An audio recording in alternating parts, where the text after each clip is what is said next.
As relações Estados Unidos-China foram testadas no início de fevereiro, quando um misterioso balão branco foi filmado sobrevoando o estado de Montana, no oeste dos Estados Unidos da América. A administração Biden derrubou o dispositivo, que descreveu como um balão de vigilância chinês. O Pentágono disse que estava a recolher informações enquanto sobrevoava locais sensíveis, incluindo 3 campos de silos de mísseis nucleares na base aérea de Malmstrom, em Montana. O governo chinês, por sua vez, insistiu que o balão estava apenas a recolher informações meteorológicas. A turbulência política seguiu-se. O secretário de Estado dos Estados Unidos, Antony Blinken, cancelou uma viagem programada a Pequim. O principal diplomata da China chamou a reação dos Estados Unidos de histérica e absurda. Esta está longe de ser a primeira ruptura diplomática entre os dois países. Não muito tempo depois da Guerra da Coreia ter terminado num armistício de 1953, novos combates eclodiram entre a República Popular da China de Mao Zedong e o governo exilado de Chiang Kai-shek, em Taiwan. Os Estados Unidos ficaram do lado de Taiwan e, em 1954, os dois assinaram um tratado de defesa mútua. Durante anos, as relações entre Washington e Pequim foram tensas. Isto é, até ao final dos anos 1960, quando os dois países descobriram um novo inimigo comum depois das relações diplomáticas entre a China e a União Soviética terem entrado em colapso em 1969, durante a crise da fronteira sino-russa. À medida que Pequim e Moscou se distanciavam, as autoridades em Washington viram uma oportunidade. No seu discurso de posse de 1969, o presidente Richard Nixon falou de uma era de negociação com a China. Em 1971, a equipa de ténis de mesa da China convidou os jogadores dos Estados Unidos para uma partida, tornando-os os primeiros americanos com permissão para entrar na China desde 1949. Em julho de 1971, o secretário de Estado dos Estados Unidos, Henry Kissinger, fez uma viagem secreta à China preparando-se para a presidência. A histórica visita de 8 dias de Richard Nixon à China em 1972. Nixon encontrou-se com Mao e mais tarde assinou o Comunicado de Xangai com o primeiro-ministro chinês Zhou Enlai. O comunicado lançou a pedra fundamental para os laços diplomáticos subsequentes entre os Estados Unidos e a China e forneceu um mecanismo para lidar com questões difíceis como Taiwan. As relações melhoraram novamente sob a liderança do presidente Jimmy Carter e do vice-primeiro-ministro chinês Deng Xiaoping e continuaram a melhorar sob o presidente Ronald Reagan na década de 1980.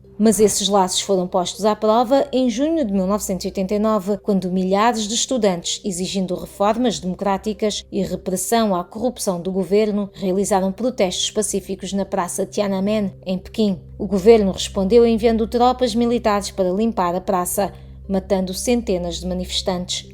O governo dos Estados Unidos suspendeu as vendas de armas a Pequim e suspendeu as relações até 1993. O presidente Bill Clinton introduziu uma política de engajamento construtivo com a China, depois de Pequim ter libertado Wei Jinsheng, um ativista de direitos humanos e prisioneiro político detido desde 1979. Mas a libertação inicial de Wei durou menos de um ano. Depois da China ter perdido a sua candidatura para sediar os Jogos Olímpicos de 2000, as autoridades mais uma vez prenderam Wei. Ele foi libertado em 1997 e deportado para os Estados Unidos, onde continua a ser um dissidente e crítico ferrenho do governo chinês. Em maio de 1999, as relações Estados Unidos-China despencaram. Durante uma campanha aérea da NATO contra as forças sérvias que ocupavam Kosovo no sudeste da Europa, um avião dos Estados Unidos acidentalmente lançou bombas na embaixada da China em Belgrado. 3 jornalistas da mídia estatal chinesa morreram. Apesar de um pedido de desculpas emitido pela NATO e pelos Estados Unidos, os manifestantes chineses cercaram a embaixada dos Estados Unidos em Pequim, mantendo os funcionários da embaixada barricados por 4 dias. Em outubro de 2000, Clinton assinou a Lei de Relações Estados Unidos-China, normalizando as relações comerciais entre os Estados Unidos da América e a China e abrindo o caminho para que a China se juntasse à Organização Mundial do Comércio no ano seguinte. Em 2006, a China ultrapassou o México como o segundo maior parceiro comercial dos Estados Unidos, depois do Canadá. Em dezembro de 2016, o presidente eleito dos Estados Unidos da América, Donald Trump, quebrou as normas ao fazer uma ligação telefónica com a presidente taiwanesa Tsai Ing-wen e questionar o compromisso dos Estados Unidos com a política Uma China, segundo a qual os Estados Unidos reconhecem Pequim como representante de toda a China. A ligação deixou os líderes em Pequim desconfortáveis. No seu segundo ano no cargo, Trump anunciou tarifas comerciais sobre as importações chinesas em resposta ao suposto roubo de propriedade intelectual dos Estados Unidos. Isso deu início a uma guerra comercial Estados Unidos-China, com Trump argumentando que as tarifas unilaterais reduziriam o déficit comercial dos Estados Unidos e trariam mais empregos industriais na China de volta aos Estados Unidos. Em 2019, protestos eclodiram em Hong Kong por causa de uma proposta de lei que permitia a extradição de indivíduos acusados para a China continental. Os críticos veem a lei proposta como um sinal de que Pequim está pronta para aumentar o seu controle sobre o território autónomo.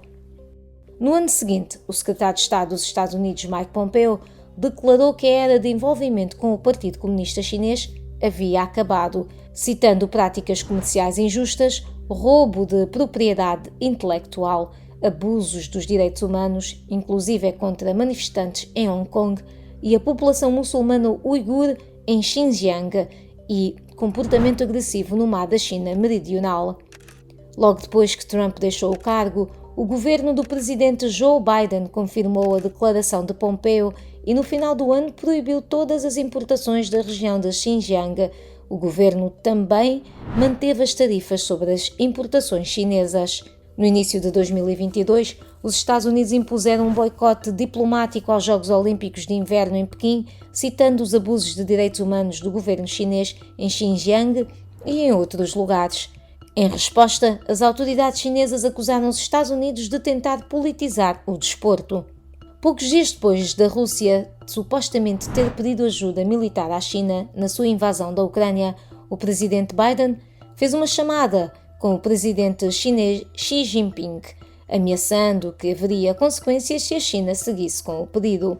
O governo chinês, que se recusou a criticar o presidente russo Vladimir Putin pela invasão, criticou os Estados Unidos e os seus aliados ocidentais por sancionarem autoridades russas. Em agosto de 2022, a presidente da Câmara dos Representantes dos Estados Unidos da América, Nancy Pelosi, visitou Taipei, numa viagem que ela disse ter como objetivo mostrar o apoio dos Estados Unidos à ilha autónoma reivindicada pela China.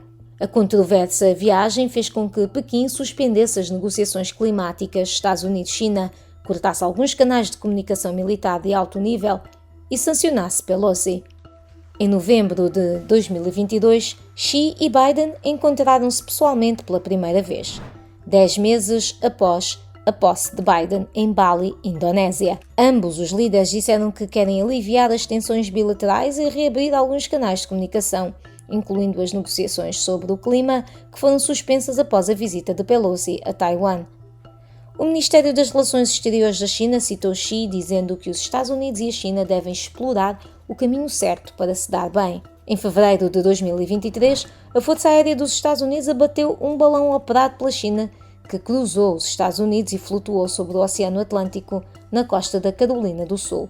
A China condenou o derrube e alertou que retaliaria.